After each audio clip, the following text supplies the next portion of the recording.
وہی جو عمران خان باتیں کر رہے ہیں اسی کانٹیکس میں انہوں نے ساری گفتگو کی ہے، لیکن آیات کے حوالے دیے، احادیث کے حوالے دیے، قرآن کے حوالے دیے، جو اچھے حکمران گزرے ان کے حوالے دیے۔ میں کچھ آپ کے ساتھ شیئر کرتا ہوں ان کے پوائنٹس، لیکن ایک چیز میں آپ کو بتاتا چلوں کہ آج پاکستان تحریک انصاف نے پھر ایک امپریسو ایک پروگرام ایک طرح سے کیا ہے، کیونکہ عمران خان کی شب دعا کی کال پر جس طرح سے پاکستان بھر میں لوگ نکلے اور لبرٹی چوک میں بہت بڑی گیدرنگ تھی، کراچی میں بہت بڑی گیدرنگ تھی، سکھر، حیدرآباد، مختلف شہروں میں،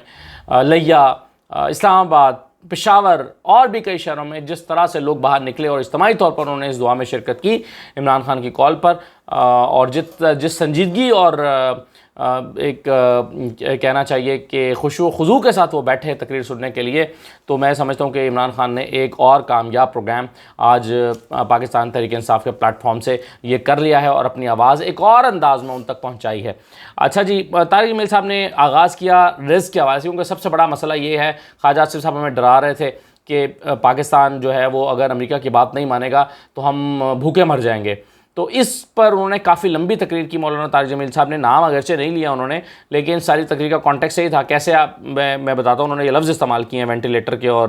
ڈرپوں کے۔ انہوں نے کہا کہ اللہ کی صفت رب العالمین ہے، اور مسلمان جو ہے وہ شرک میں دھوکہ نہیں کھا سکتا کبھی بھی، لیکن وہ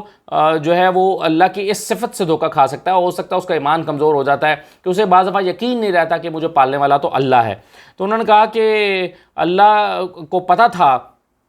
کہ میرے بندوں کی یہ کمزوری ہے، انہیں ڈرپیں کہیں اور نظر آئیں گی۔ یہاں انہوں نے خواجہ آصف کا ذکر کیا کہ انہیں ڈرپیں کہیں اور نظر آئیں گی، وینٹیلیٹر کہیں اور نظر آئیں گے، تو یقین ہونا چاہیے کہ اللہ ہر صورت میں کھلائے گا، وہ بھوکا نہیں رکھے گا۔ اور پھر انہوں نے کہا کہ امت مسلمہ کی برکت سے جو ہے وہ پوری دنیا کو روٹی مل رہی ہے، اور جب امت مسلمہ کا آخری شخص ختم ہو جائے گا تو قیامت آ جائے گی۔ تو مولانا طارق جمیل صاحب نے بنیادی طور پر کافی لمبی گفتگو کر کے یہ کہا کہ رزق دینے والی اللہ کی ذات ہے، اس کے اوپر بھروسہ رہنا چاہیے، اور یہ کہنا کہ ہمارا وینٹیلیٹر ہے امریکہ،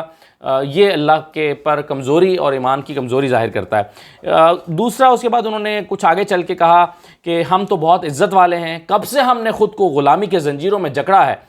چوپڑی روٹی کھانے کا نام آزادی نہیں ہے بھائیوں۔ تو انہوں نے کہا کہ ہم عزت والے ہیں، غلامی کے زنجیروں میں، یہ عمران خان جو کہہ رہے ہیں کہ آزادی چاہیے، غلامی نہیں چاہیے، آج فیصلہ کریں کہ آپ آزاد قوم ہیں یا غلام قوم ہیں، غلامی چاہیے آزادی کہیے، تو اسی کانٹیکس میں انہوں نے وہ بات کی۔ پھر آگے جا کر انہوں نے یہ کہا کہ ہمیں، اب ظاہر ہے مولانا طارق جمیل صاحب کی 1 گھنٹے کی تقریر تھی اور اس میں وہ مختلف چیزیں کرتے رہے، لیکن میں نے ان درمیان میں سے ان باتوں کو پک کیا ہے جہاں پر مجھے لگا کہ وہ سیاسی کانٹیکس میں، پولیٹیکل کانٹیکس میں، اور موجودہ جو حالات چل رہے ہیں پاکستان کے، اس کے کانٹیکس میں گفتگو کر رہے ہیں۔ ایک جگہ پہ انہوں نے کہا کہ ہمیں بھکاری بنانا چاہتے ہیں، ہم اللہ کے بھکاری ہیں، ہم اللہ کے فقیر ہیں۔ یہ بھی اگین وہی بات ہے کہ جو لوگ کہہ رہے ہیں کہ جی وہ بیگرز کانٹ بی چوزرز والے کانٹیکس میں انہوں نے بات کی کہ ہمیں بھکاری بنانا چاہتے ہیں، کیونکہ پوری قوم اس وقت بیگر کا ایک انہوں نے ایک جو ہے وہ نعرہ بنا لیا ہے، تو اس پر انہوں نے کہا کہ ہمیں بھکاری بنانا چاہتے ہیں، ہم اللہ کے بھکاری ہیں، ہم اللہ کے فقیر ہیں۔ پھر آگے چل کے انہوں نے کہا کہ نبی کریم صلی اللہ علیہ وسلم کا جب وصال جو ہے وہ قریب تھا، تو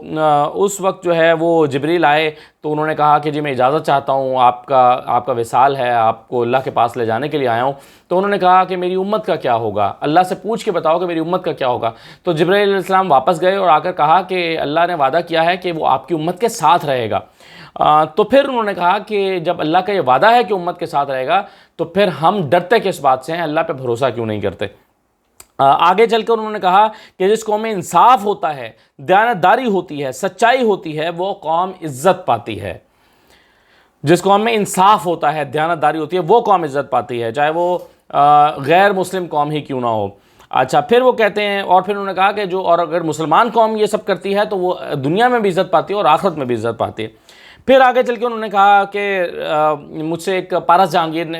جہانزیب نے سوال کیا کہ عمران خان نے ریاست مدینہ عمران خان کیوں نہیں بنا پائے، تو میں نے کہا کہ عمران خان نے تو فلسفہ اور تصور پیش کیا، اور یہ پہلا شخص ہے پاکستان میں سے ریاست مدینہ کا تصور دیا کہ ریاست مدینہ تو ہم نے بنانی تھی، ہم نے جھوٹ چھوڑنا تھا، ہم نے زنا چھوڑنا تھا، ہم نے شراب چھوڑنی تھی، ہم نے بددیانتی چھوڑنی تھی، ہم نے جو ہے وہ تمام برے کام چھوڑنے تھے، تو ریاست مدینہ بنانی تھی۔ تصور حکمران نے پیش کرنا ہوتا ہے، امت نے اس پر عمل کرنا ہوتا ہے۔ تو یہ انہوں نے عمران خان صاحب کے بارے میں براہ راست یہ کہا۔ پھر قرآن کی آیت کا حوالہ دے کر کہا کہ اللہ تعالیٰ نے فرمایا کہ تمہیں ایک بستی کا حال سناتا ہوں۔ تو پھر انہوں نے کہا کہ میں اس بستی کی جگہ پاکستان کر لیتا ہوں، کہ تمہیں پاکستان کا حال سناتا ہوں کہ وہ بڑی تیزی سے اٹھ رہے تھے، عربی کے ساتھ ساتھ انہوں نے ترجمہ کر کے سنایا کہ وہ بڑی تیزی سے اٹھ رہے تھے، امن اور اطمینان میں تھے، رزق آسان تھا، زمین خزانے اگلتی تھی، آسمان پانی برساتا تھا، پھر وہ میرے آگے جھکنے کی بجائے شیطان کے ساتھی بن گئے، کسی اور کے آگے جھک گئے اور غلط راہوں کو اختیار کر لیا۔ آپ دیکھیں یہ جو انہوں نے اپنی تقریر میں شامل کی ہے یہ آیت، اس کا کانٹیکسٹ بھی وہی ہے کہ کسی اور کے آگے جھکنا، کسی اور کی غلامی کو قبول کر لینا۔ تو اللہ نے قرآن میں فرمایا کہ ایک ایسی بستی تھی جو تیزی سے ترقی کر رہے تھے لیکن پھر وہ کسی اور کی غلامی میں چلے گئے، تو ان کے ساتھ یہ ہوا۔ پھر انہوں نے کہا کہ جہاں بددیانتی کرنا جو نہیں رہ گیا، کتنی تباہی کی بات ہے کہ ایک آدمی خزانہ کھا جاتا ہے، پورے محکمے کے پیسے سمیٹ لیتا ہے اور معاشرے میں معزز ہو جاتا ہے۔ اللہ فرماتا ہے کہ جب وہ میرے نافرمان ہوئے تو میں نے ان کے اندر دشمن کا خوف بھر دیا۔ اب دیکھیں میں پھر بار بار کہہ رہا ہوں کہ مولانا طارق جمیل صاحب کا کانٹیکسٹ ایک ہی ہے کہ دشمن کا خوف بھر دیا کہ دشمن مجھ پر غالب آ جائے گا، دشمن میرا وینٹیلیٹر چھین لے گا، دشمن میرے رزق بند کر دے گا، دشمن IMF کو کہہ دے گا، دشمن یہ کر دے گا، دشمن وہ کر دے گا۔ تو اس کانٹیکسٹ میں انہوں نے گفتگو کی ہے۔ پھر انہوں نے کہا کہ ایک اور حدیث کا انہوں نے حوالہ دیا کہ ایک دن آئے گا کہ میری امت کو یہ جو غیر ہیں یہ ایسے تقسیم کریں گے جیسے دسترخوان پر روٹی تقسیم کی جاتی ہے۔ تو صحابہ نے سوال کیا کہ کیا ہم اس وقت تھوڑے ہوں گے؟ تو نبی کریم صلی اللہ علیہ وسلم نے فرمایا کہ نہیں، تم تعداد میں زیادہ ہوگے مگر اللہ تمہارے دل میں دشمن کا خوف ڈال دے گا۔ اب آپ دیکھیے کہ پوری تقریر گھوم پھر کے اسی نقطے پر آ جاتی تھی طارق جمیل صاحب کی کہ دشمن کا خوف، غلامی، آزادی، اس موضوع پر بات کر رہے تھے۔ پھر انہوں نے عمر بن عبدالعزیز کا حوالہ دیا، اور آپ جانتے ہیں وہ بڑے مشہور خلیفہ گزرے ہیں۔ ان کا انہوں نے حوالہ دیتے ہوئے کہا کہ انہوں نے 2.25 سال حکومت کی، 3 بر اعظموں میں ان کے دور حکومت میں کوئی زکوٰۃ لینے والا نہیں بچا تھا۔ انہوں نے کہا کہ پہلے والے خزانے کو لوٹتے تھے، انہوں نے خزانے کو امانت سمجھ کر استعمال کیا۔ اگین یہ حکمرانی اور کرپشن اور اس کانٹیکسٹ میں وہ بات کر رہے ہیں۔ آگے پھر مولانا طارق جمیل صاحب آگے بڑھتے ہیں تو انہوں نے کہا کہ 3 حکمرانوں کو قبر میں اتارا۔ یہ جو عمر بن عبدالعزیز ہیں انہی کے زمانے کی وہ بات بتا رہے تھے کہ اس وقت 3 حکمرانوں کو قبر میں اتارا گیا تو ان کے چہرے سیاہ ہو گئے، اور جب اتر کر دیکھا تو چہرہ ان کا دوسری طرف مڑ گیا تھا، قبلے سے دوسری سائڈ پر مڑ گیا تھا اور چہرہ سیاہ ہو گیا تھا۔ اور پھر انہوں نے کہا کہ ان کا قصور یہ تھا کہ وہ ظالم تھے، بددیانت تھے، قومی خزانے کو ذاتی ملکیت کے طور پر انہوں نے استعمال کیا۔ اب وہ ڈرا رہے ہیں ایسے حکمرانوں کو جو کرپشن کرتے ہیں، جو مال لوٹتے ہیں، قومی خزانے کو لوٹتے ہیں، ایسے حکمرانوں کے بارے میں انہوں نے کہا کہ ان کا قبر میں اتارا گیا تو ان کا چہرہ، تو انہوں نے کہا کہ سب کچھ دنیا نہیں ہے، آخرت بھی تو ہے بھائیو، آخرت میں بھی تو جانا ہے۔ پھر آگے بڑھ کے انہوں نے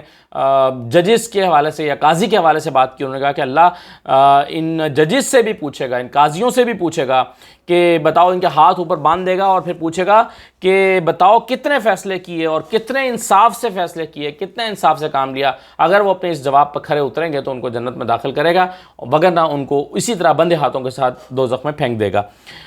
اس کے بعد دعا کا مرحلہ آیا۔ مولانا طارق جمیل صاحب نے کہا کہ میں دعا کراتا ہوں، اور پھر انہوں نے کہا کہ دعا کا مطلب بتایا کہ دعا کیا ہے۔ انہوں نے کہا دعا بھیک مانگنا ہے، دعا اللہ کے فیصلے کو، تقدیر کو بدل سکتی ہے۔ اور انہوں نے کہا کہ دعا بھیک مانگنا ہے، ہم بھیک مانگیں گے مگر غیروں سے نہیں مانگیں گے، اللہ سے مانگیں گے۔ اللہ سے مانگنا عزت ہے، غیروں سے مانگنا ذلت ہے۔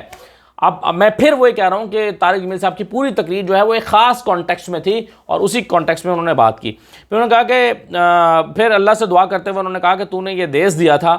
محمد علی جناح تیرا ایک نیک بندہ تھا، اس نے کہا، اس کی میں تقریر سن رہا تھا کہ اس نے کہا کہ آپ آج سے آزاد ہیں، تو آج ان کی روح کو بتاؤ اللہ، اے اللہ آج ان کی روح کو بتاؤ کہ ہم آزاد نہیں ہیں، ہم زنجیروں میں جکڑے ہوئے ہیں، ہماری یہ فریادیں اور رونا دھونا ہمارے نبی تک پہنچا دو۔ پھر انہوں نے کہا، گڑ گڑاتے ہوئے روتے ہوئے یہ سب باتیں انہوں نے کی، اور پھر انہوں نے کہا کہ یا اللہ اپنے حبیب کی امت کو غیور اور غیرت مند بنا دے، غیرت مند، ہم تمہارے غلام ہیں کیا؟ یہ اس کانٹیکسٹ میں وہ بات کر رہے ہیں۔ پھر انہوں نے کہا کہ یا اللہ ہمارا نظام عدل ٹھیک کر دے۔ تو دیکھیے آخری 2 پوائنٹس میں پہلے دے لوں پھر میں اس کو کنکلوڈ کرتا ہوں۔ انہوں نے کہا کہ سیاسی جماعتوں کو یا اللہ دعا میں کہہ رہے ہیں یا اللہ سیاسی جماعتوں کو شعور عطا فرما، جو تیری امت کو صحیح چلا سکتا ہے اس کے حوالے فرما، ہمیں نااہلوں کے حوالے مت کرنا۔ پھر آخر میں انہوں نے کہا کہ جو بھی اس ملک کے لیے بہتر خدمت کر رہا ہے یا اللہ اس کی غیب سے مدد فرما، جو بھی اس ملک کی بہتر خدمت کر رہا ہے۔ تو مولانا طارق جمیل صاحب نے یہ دعا کرائی اور اس طرح سے انہوں نے گفتگو کی۔ تو میں پھر یہ سمجھتا ہوں کہ ان کی پوری گفتگو کا جو کانٹیکسٹ ہے وہ پاکستان کے موجودہ سیاسی حالات میں ہے، اور موجودہ حکومت کا جو نیریٹو ہے کہ امریکہ کی غلامی کے بغیر ہم مر جائیں گے، ہم زندہ نہیں رہ سکتے، ہمارا وہ وینٹیلیٹر ہے، وہ ہمارے بلوں